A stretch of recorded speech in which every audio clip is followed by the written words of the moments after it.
کہ دابت الارض بڑی اور آخری علامات و شرائط میں سے آخری تیسری نہ صرف علامت ہے بلکہ شرط ہے، یعنی السات جن وجوہات کی بنا پر آئے گی ان میں سے ایک بڑی وجہ وہ دابا ہوگا جو ارض سے بنے گا، اور جب وہ دابا ظاہر ہوگا تو وہ اس بات کا علم ہوگا کہ اب السات بالکل سر پر آ چکی ہے۔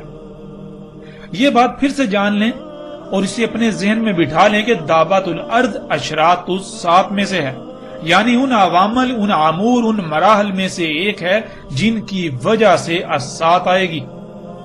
اگر آپ نے اس نقطے کو جان لیا تو نہ صرف آپ دابت الارض کو بآسانی سمجھ سکیں گے بلکہ مزید ایسے ایسے حقائق آپ پر کھل جائیں گے جن کا اس سے پہلے آپ کے لیے تصور کرنا بھی محال تھا۔ سب سے پہلے ہم ان الفاظ کو جان لیتے ہیں، لفظ دابا اور ارض۔ ناظرین، دابا یا الدابا یہ لفظ بنا ہے داب سے، اور داب عربی میں کہتے ہیں مرحلہ با مرحلہ آگے بڑھنے کو، سفر طے کرنے کو، حرکت کرنے کو۔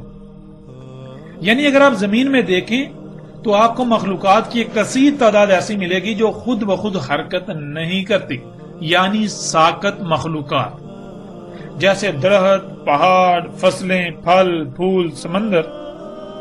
اس طرح آپ کو ایک کثیر تعداد نظر آئے گی۔ اب اس کے برعکس دوسری قسم کی مخلوقات ہیں جو کہ حرکت کرتی ہیں، جیسے کہ تیر کر، رینگ کر، چل کر یا اڑ کر۔ تو ناظرین، یہ جتنی بھی حرکت کرنے والی مخلوقات ہیں انہیں دابا کہا جاتا ہے، یعنی حرکت کرنے والی مخلوقات، مرحلہ با مرحلہ، سٹیپ بائی سٹیپ آگے بڑھنے والی مخلوقات، مرحلہ با مرحلہ، سٹیپ بائی سٹیپ سفر طے کرنے والی مخلوقات۔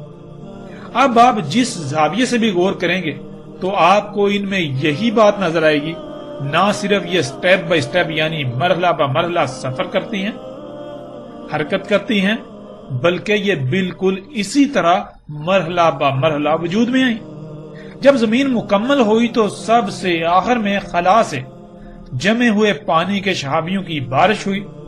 ان شہابیوں کے زمین پر آ کر پگھلنے کی وجہ سے پانی وجود میں آیا۔ اس سے پہلے زمین پر خلا سے 3 مراحل میں ایسا مواد آ چکا تھا اور وہ کیمیائی عوامل سے گزر کر اپنے اپنے مقام پر پہنچ چکا تھا جس کا تعلق زمین پر حیات سے تھا، زمین پر زندگی سے تھا یا زندگی سے ہے۔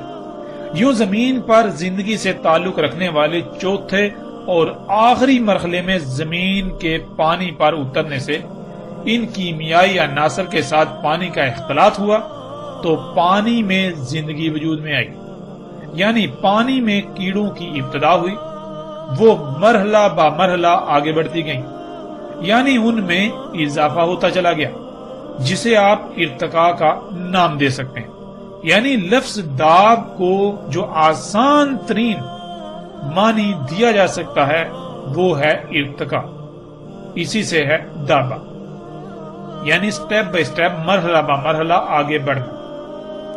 یوں پانی میں ان کیڑوں کے وجود میں آنے سے ان سے پانی میں تیرنے والی مخلوقات وجود میں آئیں، پھر ان سے ایسی مخلوقات وجود میں آئیں جو کہ پانی اور خشکی دونوں میں زندہ رہ سکتی ہیں۔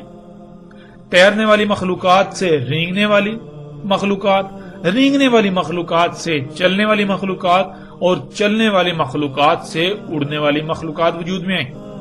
اس طرح یہ تمام حرکت کرنے والی مخلوقات نہ صرف مرحلہ با مرحلہ حرکت کرتے کرتے آگے بڑھتی ہیں بلکہ یہ اسی طرح مرحلہ با مرحلہ حرکت کرتے کرتے وجود میں آئیں۔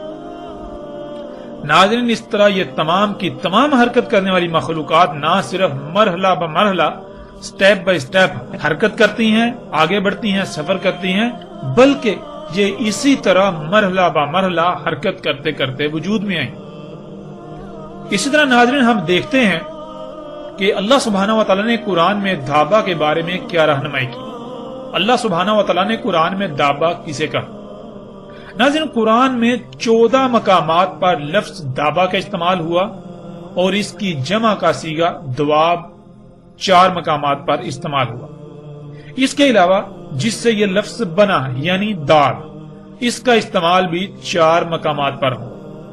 یوں ناظرین داب، دابا اور دواب کی صورت میں مجموعی طور پر پورے قرآن میں 22 مقامات پر اس لفظ کا استعمال ہوا۔ ناظرین ان 22 مقامات کو اگر سامنے رکھا جائے تو بالکل کھل کر واضح ہو جائے گا کہ دابا کے معنی کیا ہیں۔